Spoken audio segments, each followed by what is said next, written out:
تا آقای عادل قراره که در ورزشگاه بزرگ آزادی تهران آغاز بشه. با توجه به تساوی پرسپولیس تیم دوم جدول، همونطور که ملاحظه فرمودید امشب استقلالی ها به دنبال این هستن که با کسب برد اختلاف امتیاز خودشون رو در صدر جدول بیشتر بکنن. از اون سمت فجر سپاسی هم به دنبال این هست که با کسب این 3 امتیاز خودش از منطقه خطر جدول دور بکنه و بازی رو باز میکنه برای هردانی.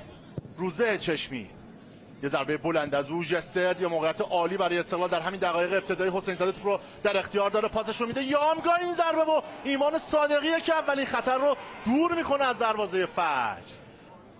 یه بار دیگه با هم ببینیم پاس عالی حسین زاده، این بغل پا از یامگاه و عکس العمل به موقع از ایمان صادقی. بلند میزنه به قصد جستد، این مهاجم روی توپ اثر گذاشت. حسین زاده کنترل خوب از این بازیکن، ضربش رو هم میزنه با توپی که از کنار دروازه به بیرون میره. دومین موقعیت جدی این دیدار هم برای استقلال بود که این چهره حسین زاده نتونست از این توپ استفاده بکنه. شده خود صالح توپ رو در اختیار داره، میچرخه، پاسش رو هم میده برای مهدی پور، رو پاش رفته اونجا کاظمی، پاس خوب او.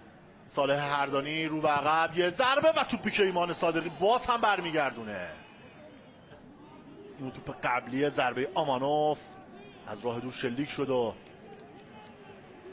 اینگونه ایمان اجر زنده روح با پای چپ میفرسته به محوطه جریمه، یه ضربه سخت، توپی که به شکل خطرناکی از کنار دروازه به بیرون رفت. داور اعلام ضربه دروازه کرده به سود استقلال. تکل بلند فوق‌العاده بود، تکل صالح هردانی. خود صالح هردانی موقعیت ضربه زدن رو هم داره، ترجیحش اینه که پاس بده، موقعیت برای استقلال بعد رو بفرستن به روی دروازه. این ضربه و عکس العمل عالی از ایمان صادقی. یه صحنه زیبا رو دیدیم تو مسابقه امشب.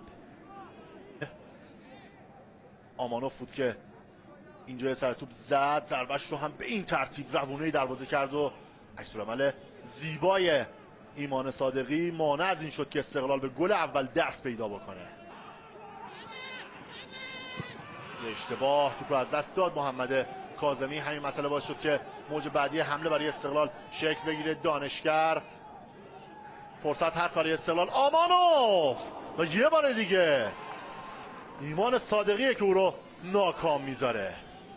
این سومین باره که تو مسابقه امشب آمانوف ضربه زده به سمت دروازه فجر و با عکس العمل به موقع از ایمان صادقی مواجه شده. بازی خوبی رو داره انجام میده آمانوف. حرکت تکنیکی این بازیکن، توپش داشت میرفت به گوشه دروازه که